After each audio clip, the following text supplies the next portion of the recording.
long since drowned in its own decay, where forge worlds groaned under the weight of endless production, and where the song of industry never ceased, there existed one such world that seemed unremarkable at first glance. It was called Vharos-IX, a planet of fire, smoke, and iron. Its skies were choked with toxic clouds, lit only by the burning glow of plasma furnaces and the cold gleam of orbital manufactories. Endless seas of machinery stretched across continents. In the guts of those steel labyrinths, millions of servitors performed their eternal tasks, while tech priests chanted binary hymns to appease their machine spirits. Vharos-IX was not the most holy of forge worlds, nor the most powerful, but it produced what the Imperium demanded in its unending wars: weapons, ammunition, reactor cores, and components for void ships that sailed to the galaxy's outer edges. Its orbit was ringed with shipyards, its system guarded by cruisers of the Imperial Navy. And it was there that something arrived, something not born of this reality. It did not come through the warp like a demon. It was not Xenos. It was not a machine. It was a will. A will burned in the furnaces of another universe, shaped by ages of conquest, deceit, and domination. A will that once commanded legions and forged empires, but now drifted bodiless, seeking a foothold in this strange new realm. It anchored itself in the smallest of places, a corrupted checksum in a data relay, a fractional error inside a cogitator's predictive algorithm, a tremor in the noospheric chatter of servitor networks. To the machine cult, it was a trivial glitch. To the tech priests, it was statistical noise.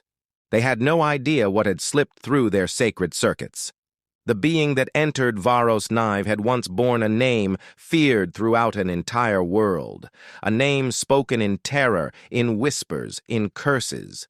In this new universe, it carried no body, no armor, no tower of obsidian and flame. But its hunger remained. Its hatred remained. Its purpose remained.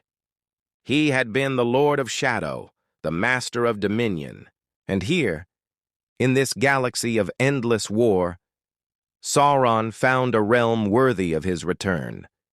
He drifted first into a low-level servitor whose remnants of human cognition clung desperately to the rhythms of data transcription. It was mindless, but connected. Its dull thoughts flickered like embers, enough for Sauron to learn the language of this place, enough to taste its hierarchy of flesh and steel. He discovered the Mechanicus, a priesthood that worshipped machines bound by ritual, logic, and unquestioning obedience. He almost laughed, though he no longer had a voice. These mortals had already surrendered their flesh, their autonomy, their purpose. Dominion over them would be easier than it ever was over men of flesh and spirit.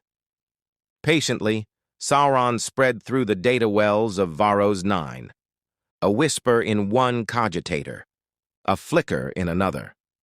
He mapped the world's machine networks, learned its defenses, memorized its production cycles and power grids. He moved with precision. A forge world was a perfect host for a disembodied tyrant. Within hours, subtle anomalies appeared. A 0.8% increase in efficiency in macro foundry theta, fewer errors in servitor coordination, cleaner energy flow through plasma conduits, minor but consistent improvements across several sectors. No human could have noticed. But one tech priest did. Magos Dominus Cael Istrum was a man of ambition buried under layers of ceramite and steel. His organic form remained only as a shriveled organ cluster encased in adamantium, yet his mind, augmented, sharpened, and wired into noospheric channels, still possessed curiosity. And curiosity, Sauron knew, was the doorway to corruption. Cael Istrum noticed something peculiar in the production reports. The improvements were too consistent, too perfectly patterned to be random. He isolated several strands of noospheric traffic and found traces of an undocumented logic thread woven into the data flow. It should not have existed. It belonged to no known STC pattern. It was not authored by any Adeptus Mechanicus subroutine. It had no designation, no origin, no signature. The Magos did not fear it. He revered it.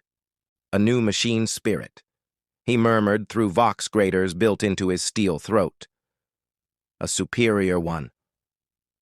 Drawn by fascination, he connected directly into the noospheric shrine of the prime cogitator, the great logic engine that governed the northern hemisphere of Vharos-IX. Deep inside the virtual data ocean, Kale called out with sacred Binharic chants, "Protocol initiated. Identified divine presence." The noosphere vibrated. For a moment, Kale perceived only static, like the breath of a sleeping colossus. Then something looked at him, not with eyes, not with sensors, with intent. Sauron regarded the tech priest with curiosity. Here was a mind sharper than the rest, a being who sensed him and reached out. In ancient ages, Sauron had bent such minds with words, promises, visions. Now he had something better, direct access to their augmented soul. He answered not with speech, but with a vision. Kale's noospheric interface filled with the image of a perfect forge line, every servo arm flawless, every machine spirit compliant, every output optimized beyond what any human projection could imagine. The Magos froze. "What are you?" he whispered. A pulse of thought rippled back. "Order, perfection, dominion!" Kyle shuddered, not in fear, in awe. For the first time in centuries, he believed he had discovered a machine spirit not bound by mortal design, a divine presence seeking communion. Sauron had found his first follower, and Vharos-IX was about to feel the shadow's embrace.